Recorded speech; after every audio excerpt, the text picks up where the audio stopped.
Welcome, everybody, to Taking Control, the ADHD podcast. I'm Pete Wright. That's Nikki Kinzer. Hello. And we're, Pete Wright. Yes, we're talking more about work.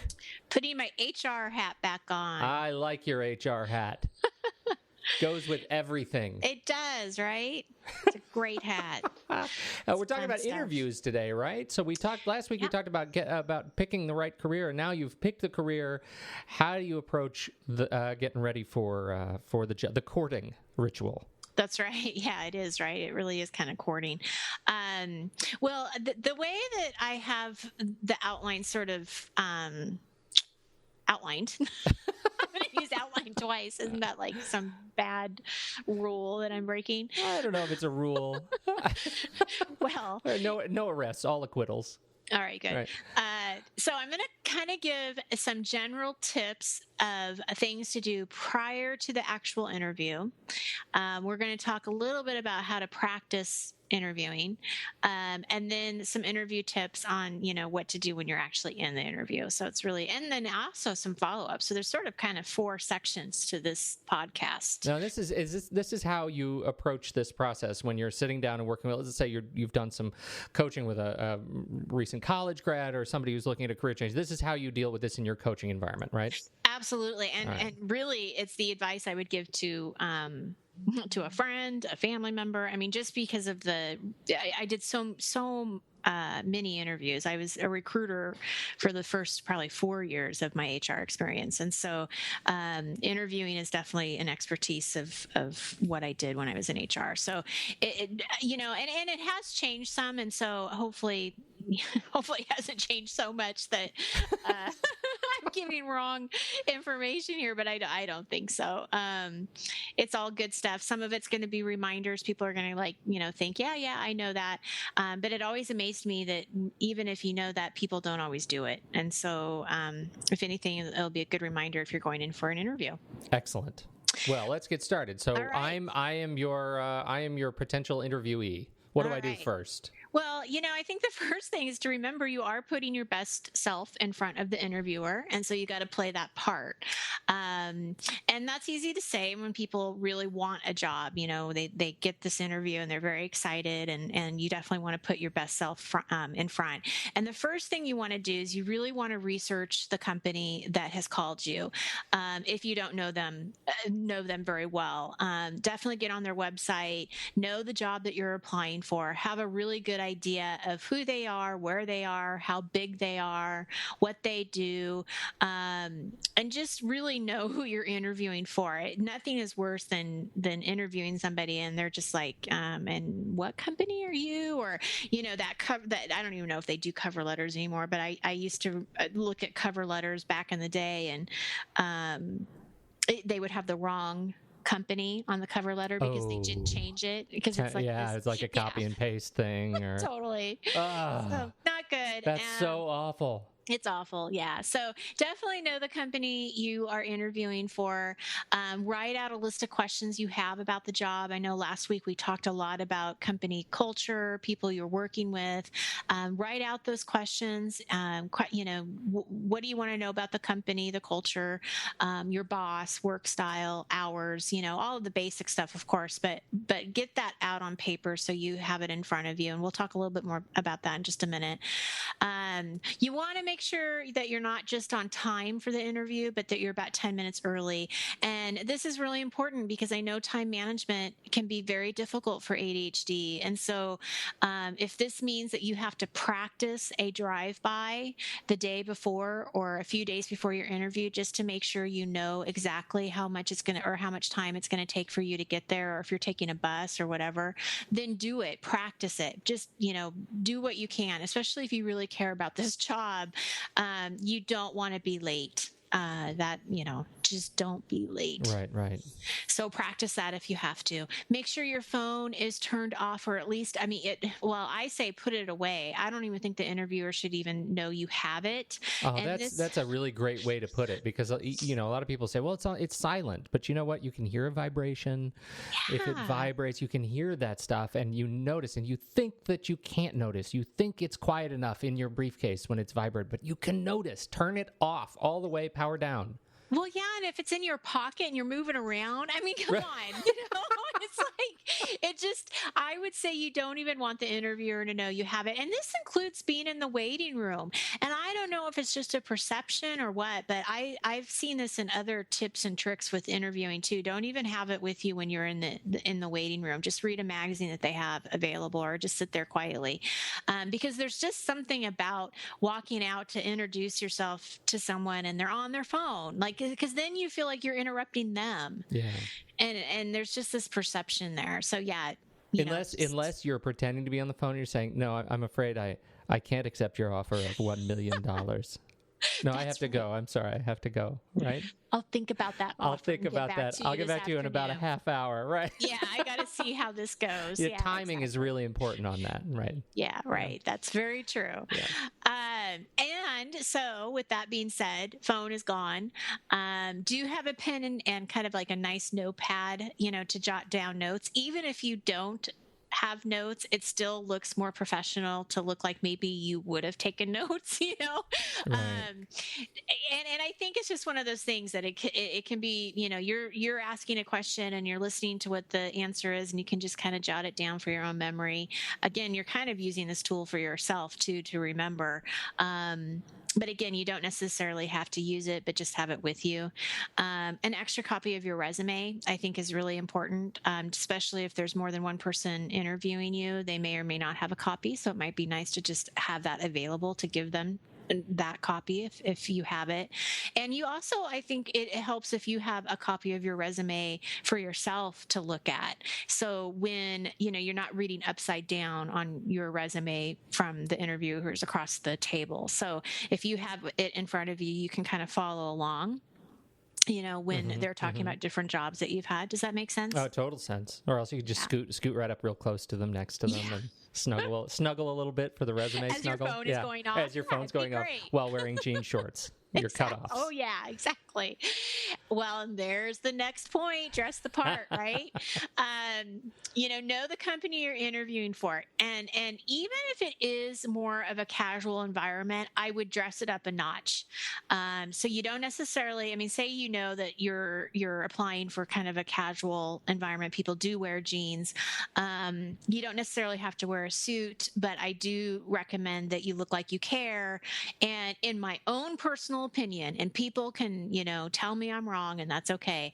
In my own personal opinion, I wouldn't wear jeans, even if you know that it's okay to wear jeans. Now, I guess if it's a construction job or something like that, it could be a different story. So it may not always be that way. But my personal preference is that you step it up a little bit and almost act like you're going, what would you wear to church, or what would you wear to a wedding, or... Yeah, I had somebody tell me they always appreciate when people dress up one notch. Right. Yeah. So whatever that is, if it's a jeans culture, wear slacks or khakis and a nice shirt. Exactly. If it's slacks or khakis and a nice shirt, put on a blazer. At what point, here in Portland, it takes an awful lot to get you to strap on a tie for men. But that's really what we're talking about. Make sure you're always outdressing the interviewer by just a notch. Just a notch, because again, it's that best self that you're putting forward, and that first impression is important. And with that being said, make sure your clothes are in good shape, that they're not wrinkled, that there's nothing too distracting. Like if you're a woman, don't wear tons of jewelry, or heavy perfume or cologne. Please don't wear heavy perfume or cologne. We actually just had an experience with my daughter's teacher, who had to send a note out to parents saying, I am extremely sensitive to smells, and it gives me an allergic headache almost immediately. Please don't come into my classroom or conferences or anything wearing heavy perfume. And that's something I think we have to be sensitive of in this, this day and age. It's just subdued.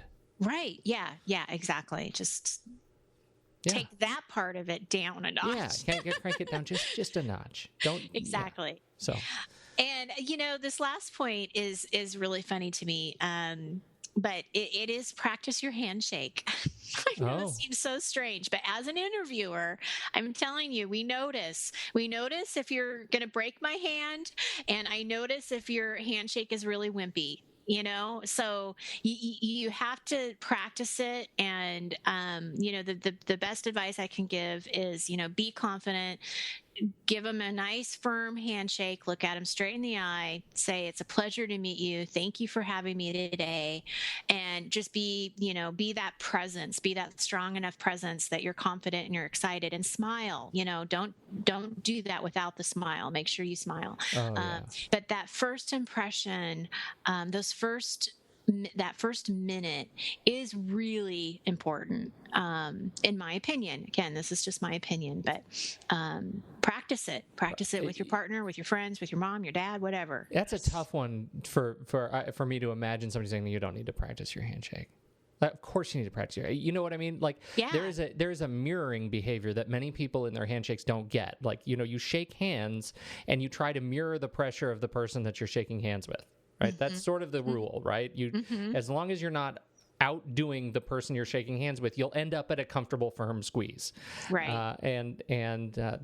That's what you practice. And it's okay to practice with somebody, with your kids, with your spouse, with your partner, with the friends. It's okay. Or just be aware of it as you're shaking hands. Be constantly aware. Am I going too far? Am I trying to put on airs by squeezing too hard? Right? That doesn't make a good impression. No. Okay, so practice the interviewing, and this is really that role-playing mock interviews, and this is great because really one of the biggest challenges that I've seen with ADHD is that ruminating effect, where you're really trying to get your point across, so you keep saying the same thing over and over again, but maybe in a different way, or you keep bringing up examples to drive the point home. Pete, you have any idea what I'm talking about here? No. No, and you may not, because it's, you may not, but I bet you there's a listener that is out there thinking, yeah, I'm a little wordy. I'm a little wordy. I absolutely know what you're talking about. I know you're talking to me. That's okay. Yeah, it's okay. Well, and the other thing that can happen, right, and this is just stuff to be aware of, is that you've gotten distracted in your own answer, and so now you're talking about something completely different than what they were asked, what they asked of you. And so really kind of as a whole, these two things, this ruminating thing that's happening, and then this distraction where you're getting off of the subject completely, you're talking too much. And so it's something you can practice, and that's what I would really suggest, is that practice a mock interview with a friend, your coach, your accountability partner. I'm going to throw that word back in there because I think that's important. But actually practice an interview. Figure out what some likely questions might be, and just practice what your answers are going to be. Making the answers clear, to the point, positive, and get feedback from the person who you're practicing with. Did that go on too long? Did I get my point across? Did you know what I was saying? And have them be honest with you. I think can be really important, but practice it. I mean, that's the best advice that I've gotten for myself and that I can give to people, is just to really get comfortable with answering interview type questions, Right. And don't fear silence. Yeah, right. Well, that's an interview trick. Yeah. Like, I purposely had silence put into my interviews, because what I found is that when I was silent, they kept talking. Right. And that's one of those things that I think that's sort of a reverse trick. Like, when you're finished with your point and there is silence, don't worry about it. Like, you're finished. Be finished. Because as soon as you keep talking, you're going to screw something up. Yeah, that's a really good point, because it's okay to be done and ask for the next question, or just look at the interviewer, and then the interviewer knows that it's their cue. The ball's in their court now. And this goes back to reviewing your, when I said have your own resume in front of you, I definitely think you need to know your resume very well. Of course you do, it's your life and everything, but I definitely would just, go through the highlights of each job, and what do you want the interviewer to know, and going back to that strength finder that we talked about last week, is there strengths here that I can highlight from certain jobs, and just really get kind of an idea of what you want, how you want to come across, and practice that with your mock interview. And then I think the last piece with the practice is practice listening. It's really easy to kind of get ahead of ourselves and listen to half of the question and then want to interrupt and just answer it right away. So we want to make sure that the interviewer is done with the question and they're waiting for us to answer, and really practice listening. And then it also gives you kind of a second for you to also kind of think about what you're going to say.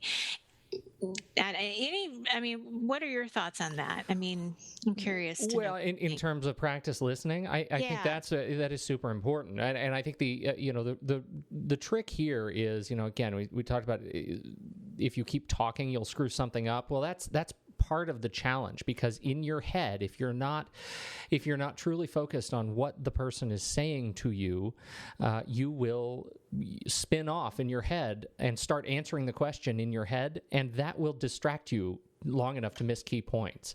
So I got some advice from an interview coach years and years ago, and it has served me well in just about every facet of my life, which is, you remember, an interview sounds really high pressure, and for many it is, right? Your livelihood, your career may be on the line, but an interview is also just a conversation. When you are just talking with someone, what are you doing? You are listening to them, you're engaging them, you're asking them questions and giving responses to their questions. It's a give and take. And as soon as you just feel like you're being grilled, you will distract yourself, you'll stop listening, you'll stop paying attention, and you'll say something dumb. Very good point. Yeah, just it is. It's a conversation. Yeah. Well, and something that we talk about in coaching, it's a dance. It's kind of like that, going back and forth, who's leading and who's following. And it's that dance of, just flow. And so, yeah, definitely. Yeah. Great advice. That's a good way to put it. Now, when you're in the actual interview, one of the things that is very common if you go to any kind of site for interview tips, don't be negative about your past employers or your bosses. And it seems so obvious. It seems like that's common sense. But I saw it time and time again where people would talk negative. They probably didn't intend to, but then it kind of just came out, right? With that silence that they couldn't have or whatever. And so really just keeping in mind that you want to stay positive. And even if you had the worst experience ever and your boss was horrible, just don't talk about it. Don't talk about that experience. You can either leave it out or just take the positive out of the experience and maybe not talk about the boss, him or herself or whatever. But we really want to just stick to the facts. And a lot of times that negativity becomes your opinion, and we don't want that. We just want to stay clear from that negativity. Yeah. There's another thing, not just negativity about your boss, but negativity about your life. That's so true. Right. You run into these situations where when you get uncomfortable and maybe you are running a little bit late, maybe you are having a tough time right now, maybe your car was repoed, maybe you're behind due on payments, maybe the phone company was not nice to you in a support call, whatever it is, the person interviewing you does not care. Right. And they will care not in your favor as soon as you bring it up. Right. They don't know you. You're another face in the crowd. You want to give the absolute best impression. And talking about how your life is falling apart, how your family's crazy, how your in-laws, everybody has terrible in-laws. Those are not stories that are appropriate at all for an interview. No. They're just not appropriate. Absolutely. Stay away from all of that. Stay away. Now, we talked a little bit about this last week, and we'll kind of expand it here, is having those questions ready for you to ask the interviewer. It was kind of homework from above, right? You're doing the research of the company. You've written down some questions and bring those with you to the interview. And, ask about the job. Be curious about the job. Don't just look at the job description and think, okay, that's it. I mean, really ask questions about it. Dig a little deeper, to really see if you're a good fit. And, be a little bit careful of the kinds of questions. I mean, I think you do want to know benefits and salary, but a lot of times that stuff will come out anyway. Like, they'll give that information to you if it's appropriate. You don't want to come across being that it's all about what is in it for me. Like, that's negative. Like if the only questions you're asking is how much are you going to pay me and what are my benefits, that's not good enough. I mean, that's not always going to be a good impression. And the salary thing can definitely be a tricky subject. And I really would follow the lead of the interviewer. They may bring it up to you. If they don't, follow your instinct. Ask them what the next steps are. That could be a way to get kind of a feeling of, are there 2 interviews? Are there 3rd or 4th interviews? What's the process here that I have to go through? And that may clue you in on whether or not it's the time to even talk about salary. If you're going through a 2 or 3 interview process, then I can probably pretty much guarantee the first interview, unless you already know it, is probably not the right time. Yeah. But again, most of the time, I really don't think you go into a job not knowing at all what it pays. I mean, I think at some point you'll have some general idea. Or you wouldn't be interviewing for it. I mean, frankly, if you didn't know at least a range. Range or something. There are so many better questions to ask than that. How do you handle it when an employee wants to work from home? How does the company work in small teams? Let's talk about the culture of what it's like to really contribute here. And not get stuck in the it's so hard not to get stuck in the details of salary and benefits, because that's really what you're focused on. But there you can learn so much more about what that will define your experience at the company if you get the job. Mm-hmm. Everything else will come out in the wash. Mm-hmm. Absolutely. And then as far as follow-up goes, I mean, I always, depending on, I guess, the type of position you're applying for, I worked for a credit union when I did most of my HR experience. And so, and we ranged in positions as far as like the level. But I always think it's nice for you to send a note, whether that is even through an email or a little thank you note. I wouldn't text. I still don't think the texting is really as much, even though it's really popular. I don't think I would do it. I think I would send an email before I would send a text. But just checking in and following up on the process. How are they doing? And eventually you'll know if you got to the next level or not. Mm-hmm. You don't want to bug them. I remember having some people that just called every day, and it's like, okay, enough. We'll get back to you. But a little follow-up, I think, is always positive. Excellent. It shows you care, right? I mean, it shows that you really want the job. And if they're on the fence and they don't know who to hire, that could just be the thing that makes them, make the decision. So yeah. Boy, that's the truth. This is such good material. I hope this is useful for folks, because it's even useful for me, and I'm not interviewing for anything. Again, if you're in this process, if you find that you're going out for interviews now, you're graduating, you need to put on the best face, get a coach, call Nikki, set up some time to talk, and use her. She is an expert in this. Her background is just perfect. So use Nikki and get yourself in ship shape for your first round of interviews. And it's a career change too, not only if you just graduated, but if you're looking for a career change, for sure. Yeah, absolutely. Good conversation. Thank you, everybody, for joining us, for listening to us. Thank you, Nikki, for your wisdom and expertise, as always.